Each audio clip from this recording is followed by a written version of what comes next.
اعوذ باللہ من الشیطان الرجیم بسم اللہ الرحمن الرحیم السلام علیکم ورحمۃ اللہ وبرکاتہ۔ معزز حاضرین اکرام، بزرگان قوم اور ملت، میری عزتدار ماں اور بہنوں، غیور نوجوان ساتھیوں، پس پردہ بیٹھ کر سننے والے میری ماں اور بہنوں، میرے تمام مجلسی رفقا، شہنشین پر تشریف فرما مہاراشٹرا کے مجلس اتحاد المسلمین کے صدر وہ سابقہ رکن پارلیمان محترم جناب سید امتیاز جلیل صاحب، مالیگاؤں کے نو منتخب شدہ رکن اسمبلی مفتی اسماعیل صاحب، عبد المالک صاحب، ڈاکٹر خالد صاحب، اورنگ آباد کے ناصر صدیقی صاحب اور شہنشین بتشریف فرما معزز حاضرین اکرام، بزرگان قوم اور ملت، علماء اور مشائخین عظام، میں سب سے پہلے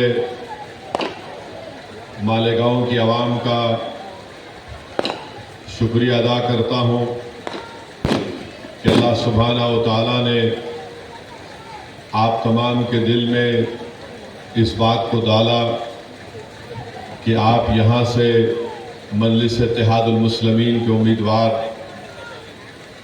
حضرت مولانا مفتی اسماعیل صاحب کو اپنا قیمتی ووٹ دیں۔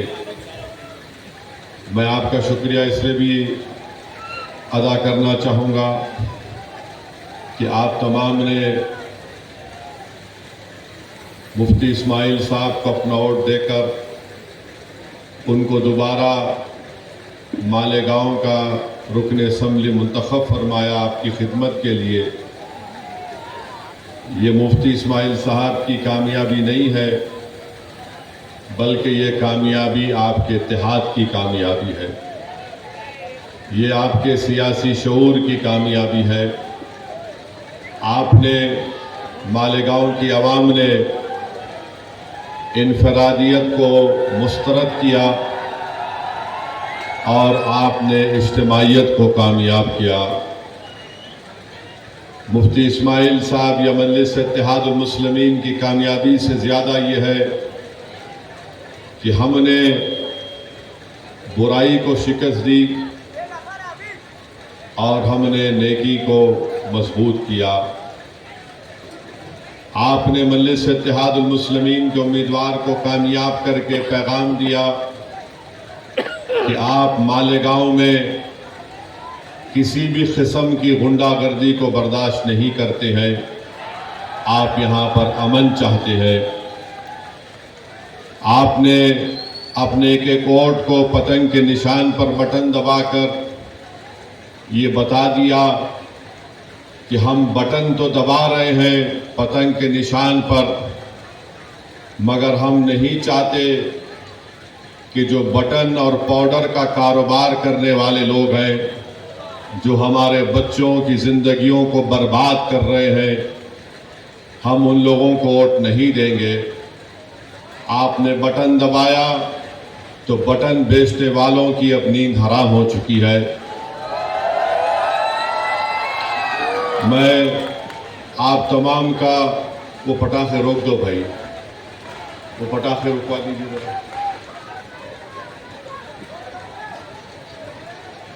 میں آپ سے یہ کہنے آیا ہوں، شکریہ ادا کرنے آیا ہوں کہ انشاءاللہ تعالی مفتی اسماعیل صاحب کی کامیابی آپ تمام کی کامیابی ہے۔ میں اپنی آواز کے ذریعے ہماری عزتدار ماں اور بہنوں کا بھی شکریہ ادا کرنا چاہوں گا کہ انہوں نے مجلس اتحاد المسلمین سے اپنی بے پناہ محبت اور وابستگی کا ثبوت دے کر یہاں پر انہوں نے اتحاد کو کامیاب کیا۔ مجلس اتحاد المسلمین کے امیدوار کی کامیابی اجتماعیت کی کامیابی ہے۔ جو لوگ الیکشن لڑ رہے تھے مفتی اسماعیل صاحب کے خلاف، وہ یہ سمجھ رہے تھے کہ ہم کو الیکشن جیتنا اس لیے ضروری ہے کہ ہم کو اپنی طاقت میں اضافہ کرنا ہے تاکہ ہم اپنے مالیگاؤں کے غریب عوام پر ظلم کر سکیں۔ وہ الیکشن دولت کی بنیاد پر اس لیے لڑ رہے تھے کیونکہ ان کو یہ امید تھی کہ ہم دولت کما لیں گے جیتنے کے بعد۔ بہرحال میرے عزیز دوستوں اور بزرگوں، میں آپ تمام کو سلام کرتا ہوں۔ مجلس اتحاد المسلمین کے تمام ذمہ داروں کو، اراکین کا شکریہ ادا کرتا ہوں، اور ان تمام لوگوں کا بھی شکریہ ادا کرتا ہوں جو خاموشی کے ساتھ مجلس اتحاد المسلمین کے امیدوار کی کامیابی کے لیے بہت محنت کیے، جستجو کیے، اپنے راتوں کی نیند کو برباد کیا اور مفتی اسماعیل صاحب اور مجلس اتحاد المسلمین کو یہاں سے کامیاب اور کامران کیا۔ اب ہم مفتی اسماعیل صاحب سے بھی گزارش کرتے ہیں کہ مفتی اسماعیل صاحب بحیثیت رکن اسمبلی مالیگاؤں میں جو غنڈہ گردی کرنے کی کوشش کرے گا، مفتی اسماعیل صاحب غنڈہ گردی کو یہاں سے ختم کریں گے۔ ہم امید کرتے ہیں اور ہم کو یقین ہے کہ مفتی اسماعیل صاحب جو ڈرگ کا کاروبار کر رہے ہیں، جو بٹن کے نام پر یا پاؤڈر کے نام پر، مفتی اسماعیل صاحب اپنی پوری طاقت لگا کر ان کاروبار کرنے والوں کا تعاقب کریں گے اور وہ مالیگاؤں کی سرزمین پر وہ نظر نہیں آئیں گے انشاءاللہ تعالی۔ جو لوگ ڈرگز کا کاروبار کر رہے ہیں وہ دور رہیں ہم سے، مالیگاؤں سے دور چلے جائیں، کیونکہ مجھے معلوم ہوا کہ یہاں پر پولیس نے بھی بٹن یا پاؤڈر قریب 2,27,000 کی لاگت کا یہاں پر پکڑا بھی ہے الیکشن کے بعد۔ میں پولیس والوں کا بھی شکریہ ادا کرتا ہوں اس معاملے میں، کیونکہ انہوں نے ایسے لوگوں کے خلاف ان کو کارروائی کرنے کی ضرورت ہے جو ہمارے ملک اور ہمارے مالیگاؤں کی نسلوں کو برباد کرنا چاہتے ہیں۔ اگر عوام ساتھ دیتی رہی تو یقیناً انشاءاللہ تعالی مجلس اتحاد المسلمین اور تمام مجلس کے ذمہ داران اس مالیگاؤں سے یہ تمام نشے کے کاروبار کرنے والوں کو مکت کریں گے۔ یہ زمین ان کے لیے تنگ ہم کر دینا چاہیے، نہ کوئی غنڈہ گردی کرے، نہ کوئی گولی چلانے کا دوبارہ سوچے، نہ کوئی نشے کا کاروبار کرنے کا خواب دیکھے۔ اب انشاءاللہ تعالی ہم مفتی صاحب سے یہ پرزور گزارش اور اپیل بھی کرتے ہیں کہ وکاس اور ترقیاتی کام کو اچھے اور بڑے پیمانے پر انشاءاللہ تعالی مالیگاؤں میں انجام دیا جائے گا، کیونکہ اگر ہم آج سے شروع کریں گے تو دیکھتے دیکھتے 2029 آ جائے گا، تو ہم کو اور پہلے سے زیادہ ان تمام ترقیاتی اور وکاس کے کام کو کرانا بہت ضروری ہے۔ میں ہمارے تمام مجلس کے میرے رفقا سے بھی اپیل کروں گا کہ وہ مفتی اسماعیل صاحب کو ساتھ لے کر پورے ان ترقیاتی اور وکاس کاموں کے تعلق سے وہ دل و جان سے کوشش کریں اور ان ڈیولپمنٹ کے کام کو کروائیں۔ آج ہماری ملاقات پاور لوم کے ذمہ داروں سے ہوئی ہے، انہوں نے اپنے مسائل ہم کو بتائے ہیں۔ انشاءاللہ تعالی میں نے ان کو کہا ہے کہ میں دلی جا کر پوری کوشش کروں گا کہ کس طریقے سے مرکزی حکومت سے ہم نمائندگی کر کے پاور لوم کے لوگوں کو جو سہولتیں ملنی چاہیے اس کے لیے میں آواز اٹھاؤں گا پارلیمنٹ میں، اور انشاءاللہ تعالی ہم مرکزی حکومت سے نمائندگی بھی کریں گے۔ یہاں پر جو ذمہ دار ہم سے ملاقات کیے انہوں نے بتایا کہ یہاں پر MSEDCL MDS میٹر اور tender B1 B2 registrar prize stamping UDCPR GIS CETP ACB, BOMS, RTO اور اس طرح کے ایک لسٹ دی ہے جو یہاں پر زیر تکمیل کام ہے. مفتی اسماعیل صاحب کو بھی انہوں نے وہ میزر دیا ہے. ہم بھی مفتی اسماعیل صاحب کو تنگ کرتے رہیں گے تاکہ وہ پوری کوشش کریں. مہاراشٹرا میں ایک نئی حکومت بننے جا رہی ہے. ہم مہاراشٹرا کی نئی حکومت سے بھی ان سے بھی ہم لوگ مطالبہ کریں گے, نمائندگی کریں گے کہ مالیگاؤں میں بھی پورے ترقیاتی کام کو انجام دیا جائے. مالیگاؤں میں بھی جو مہاراشٹرا کے دوسرے علاقوں میں اگر ڈیولپمنٹ اور ترقیاتی کام ہوتی ہے تو مالیگاؤں میں بھی اس کا حصہ ہونا چاہیے. مجھے یقین ہے کہ مفتی اسماعیل صاحب ایک تجربہ کار رکن اسمبلی ہیں. وہ ضرور آپ کے مالیگاؤں کے انصاف کے لیے, مالیگاؤں کی ترقی کے لیے پہلے سے زیادہ آپ کی بار ایوان اسمبلی میں جا کر یہاں کی عوام کی آواز کو اور یہاں کی عوام کی ضروریات کی تکمیل کے لیے انشاءاللہ پوری کوشش کریں گے. جو لوگ ہم کو ووٹ نہیں دیے میں ان کا بھی شکریہ ادا کرنا چاہتا ہوں, اور ہمارے لیے یہ بہت بڑا ایک موقع ہے کہ جو ہم کو ووٹ نہیں دیے ہم اپنے اچھے کام کے ذریعے ان کو دل کو جیتیں تاکہ وہ آئندہ 5 سال کے بعد بڑی تعداد میں آ کر مجلس اتحاد المسلمین کے حق میں اپنا ووٹ دے. جمہوریت ہے, آپ کس کو ووٹ دینا چاہتے ہیں نہیں دینا چاہتے آپ کا اختیار ہے, مگر جو پروپیگنڈا یہاں پر کیا گیا تھا, جو عصبیت کے مظاہرے یہاں پر کیے جا رہے تھے, جو یہاں پر ایک ننگا ناچ ہو رہا تھا تشدد کا, غنڈہ گردی کا, ڈرگس کے کاروبار کا, میں آپ کو سلام کرتا ہوں لاکھوں بار کہ آپ نے ان تمام طاقتوں کو مسترد کیا, اور ہماری کوشش یہ ہوگی کہ ہم آپ کے بھروسے پر اتریں.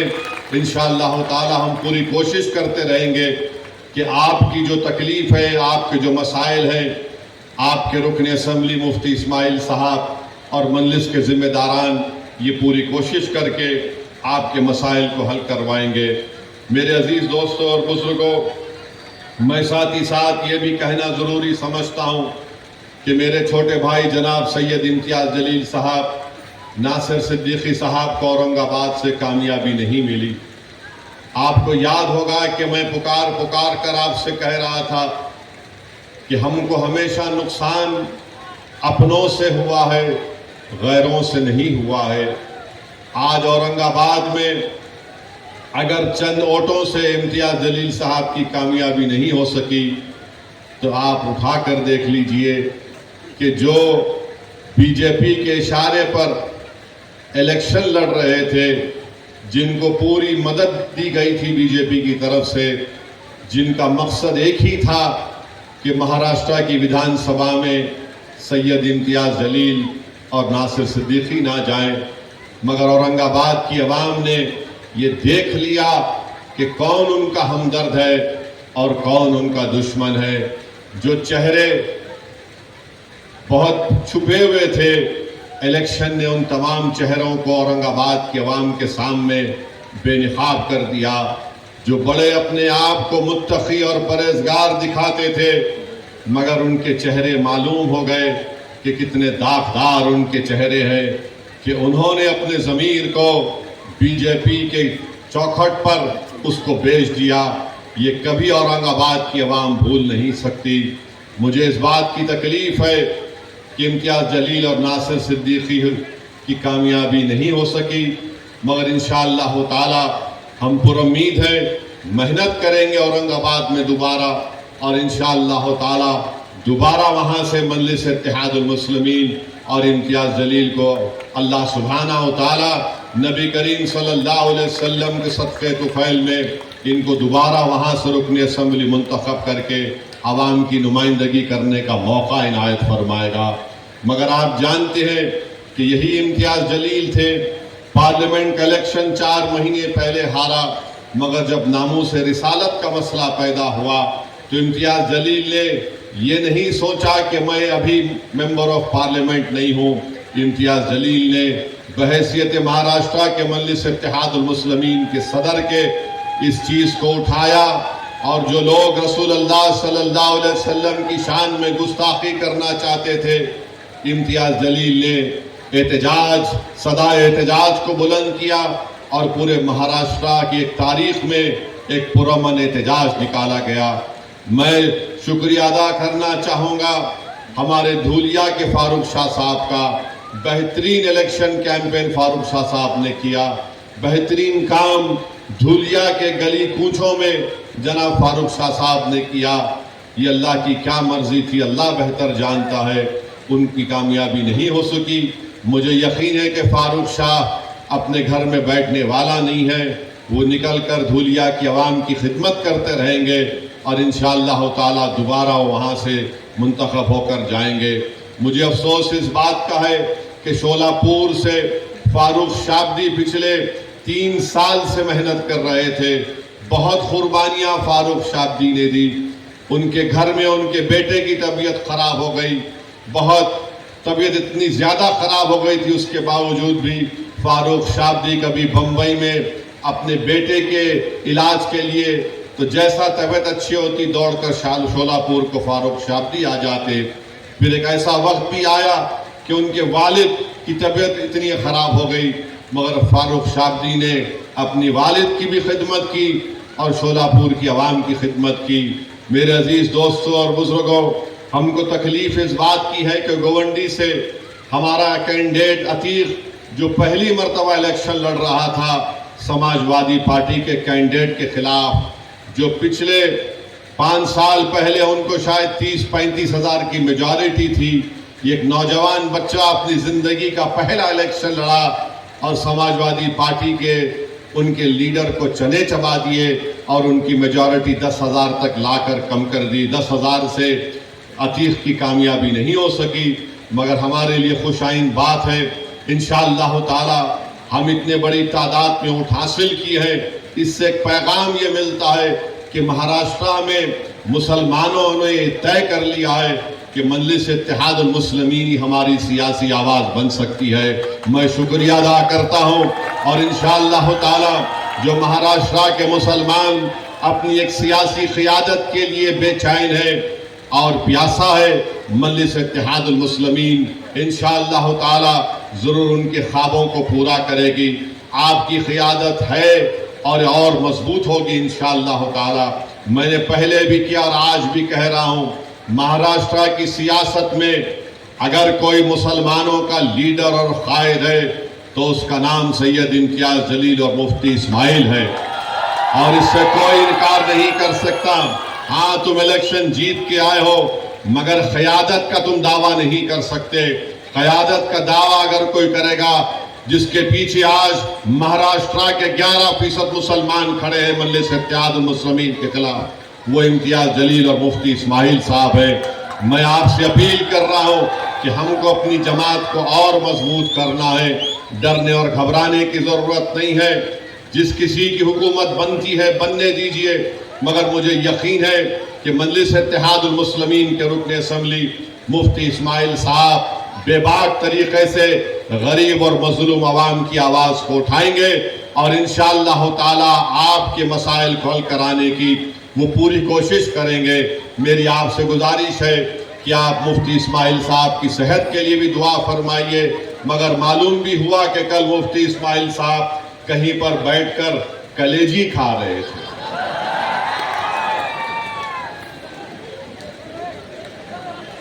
اب یہ کلیجی کھا رہے تھے تو کسی کے گردے میں درد ہو گیا، یعنی کسی کا دل رکھنے کے لیے مفتی صاحب بولے لا دے دے، تھوڑا چک لیے، نہیں کلیجی کھائے، اب کیسا طبیعت اچھی ہو گئی۔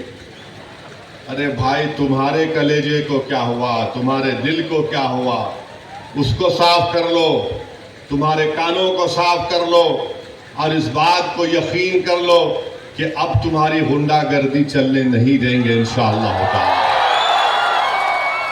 ہماری کوشش یہ ہوگی کہ مالیگاؤں میں اور اتحاد مضبوط ہو۔ تم نے جو ہر گھر میں مالیگاؤں میں دیوار اٹھانے کی کوشش کی، ان چھوٹی چھوٹی دیواروں کا اسد الدین اویسی بنیاد کے ساتھ اکھاڑ کر ہم پھینک دیں گے انشاءاللہ تعالی۔ ہم اپنے گھر میں دیوار کو اٹھنے نہیں دیں گے، ہم اپنے مساجد میں اور اختلافات کو فروغ نہیں دیں گے. یہ آپ اور ہم کو طے کرنا ہے میرے عزیز دوستوں اور بزرگوں.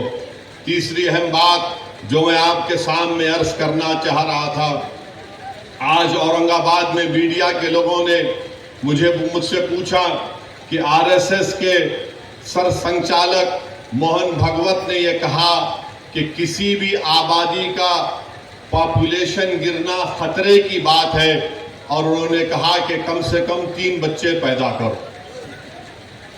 اور میڈیا نے مجھ سے کہا کہ آپ اس پر کوئی تبصرہ کریے. تو میرے عزیز دوستوں اور بزرگوں، ہمارے میڈیا کے لوگ بھی ہیں، اور ماشاءاللہ سے پولیس آج پھر نوٹس دی میرے کو. تو خیر، قانون کے دائرے میں رہ کر ہم ہمیشہ بات کرتے آئے اور انشاءاللہ بات کرتے رہیں گے.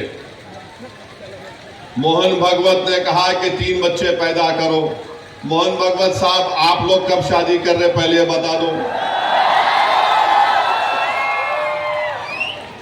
اب 3 بچے پیدا کرو بول رہے.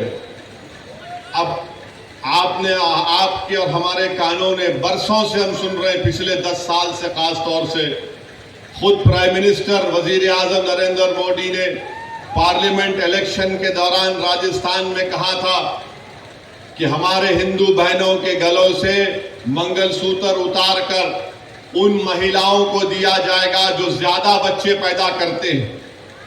وزیر اعظم کا اشارہ مسلم خواتین پر تھا. اب موہن بھگوت کو کہنا پڑ رہا ہے کہ بچے زیادہ پیدا کرو. موہن بھگوت صاحب، آپ 3 بول رہے، میرے کو 5 ہے. مفتی صاحب آپ کو کتنے ہیں؟ 4 ہے. آپ بہت کنجوسی کر رہے ہیں. آپ اس میں بھی کنجوسی کر رہے ہیں مفتی صاحب. نہیں، غلط نہیں لینا، میں تو دوسرا مطلب نکالیں گے تم لوگ. امتیاز صاحب کو خالی 2 ہی ہے. اب موہن بھگوت بول رہے، ارے خیر جا بھائی، موہن بھگوت بول رہے 3 پیدا کرو. آرگنائزر RSS کی ایک میگزین ہے تائید کرنے والی. اکتوبر 2021 کو آرگنائزر میگزین نے لکھا کہ مسلمانوں کی آبادی بہت بڑھ رہی ہے، اس کو کم کرنا چاہیے. اب موہن بھگوت بول رہے 3 پیدا کرو. جھارکھنڈ میں الیکشن ہوا. جھارکھنڈ میں BJP نے ایک اشتہار بنایا، اور اشتہار یہ تھا کہ ایک ہمارے ہندو بھائی بہن گھر میں بیٹھ کر کھانا کھا رہے، ٹیبل پر کھانا کھا رہے، گھر کے اندر بیل بجتی ہے. جب دروازہ کھولتے ہیں تو کیا دیکھتے ہیں کہ گھر کے باہر کم سے کم 40-50 مسلمان کھڑے ہوئے، برقع پوش خواتین کھڑے ہوئے ہیں، ٹوپی پہننے والے مسلمان پہنے ہوئے. اچانک ہندو بہن کے گھر میں آ گئے اور گھس کے کھانا وانا بیٹھ کر گھر میں بیٹھ گئے. الیکشن کمیشن کو وہ ایڈورٹائزمنٹ کو بین کرنا پڑا. اب موہن بھگوت بول رہے 3 بچے پیدا کرو. بھائی وہ پٹاخے بند کر دیجئے، تقریر ہو رہی ہے، پٹاخے مت پھوڑیے ورنہ میں بیٹھ جاتا ہوں. پھر موہن بھگوت جو بول رہے ہیں، میں آپ کو بتا رہا ہوں کہ کتنے مرتبہ ہم نے سنا کہ مسلمان آبادی بہت بڑھا رہے ہیں. حقیقت یہ ہے کہ 2060 میں، ابھی ہم 2024 میں ہیں، 36 سال کے بعد ہمارے ہندو بھائی بہنوں کی آبادی سٹیبلائز ہو جائے گی 74.7% پر، اور اس کے 40 سال بعد 2100 عیسوی میں مسلمانوں کی آبادی سٹیبلائز ہو جائے گی 18.8%. یعنی مسلمان کی آبادی کبھی بھی اس ملک میں ہمارے ہندو بھائی بہنوں کی آبادی سے زیادہ نہیں ہوگی. مگر یہ جھوٹ RSS پچھلے 70 سال سے پھیلا رہی ہے. BJP یہ جھوٹ کو پھیلا رہی ہے کہ مسلمان اتنی آبادی بڑھ رہی ہے، اتنے بچے پیدا کر رہے ہیں کہ ایک دن اس دیش میں ان کی آبادی بڑھ جائے گی. یہ ان کا پہلا جھوٹ. ان کا دوسرا جھوٹ آپ کو بتا رہا ہوں.